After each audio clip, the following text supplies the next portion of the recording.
I'm sometimes told that my criticisms of Islam are from a literalist perspective, that my problem is not with Islam itself, but with the literalists and fundamentalists such as the Salafis.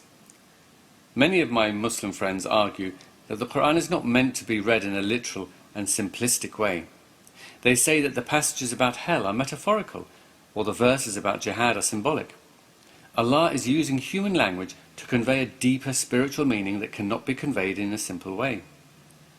I understand where these people are coming from, since I myself used to say similar things, but ultimately I found this argument had too many holes in it. For a start, most Muslims do take the Quran literally.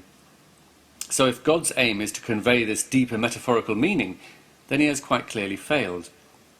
In reply to this, I've been told, well, that's the failing of people, not God. But if the message is flying over the head of most of mankind, then either the message is too difficult for most human beings, or human beings are not intelligent enough. In both cases, it is the author of the message, or the creator of the human being, who is at fault. Then there are some who will use the elitist argument, that the deeper metaphorical meaning is only for those of higher understanding and knowledge, while the superficial and literal meaning is for the general, ignorant rabble. Personally, I find this argument offensive. But perhaps the true message of the Quran really is only for those select few human beings with a higher or mystical understanding.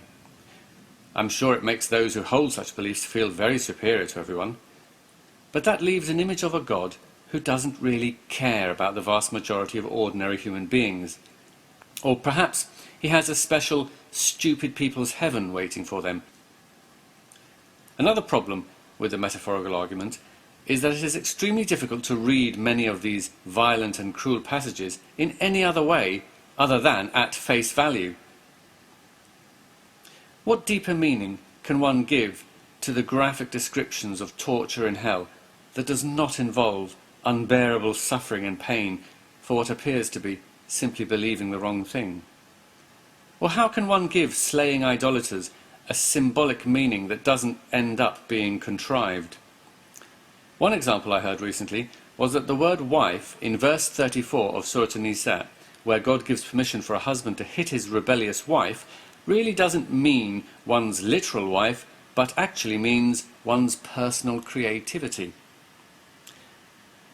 Of course, there is a far simpler and more obvious possibility, namely that the Quran really does mean what it appears to mean, that the verses about hell, fighting infidels, or hitting one's wife really are as harsh and as cruel as they appear to be, and that the author of the Quran is not a divine being, but a human being from a harsh 7th century environment where no one had a problem with a literal belief in hell, slaying idolaters, or hitting one's wife.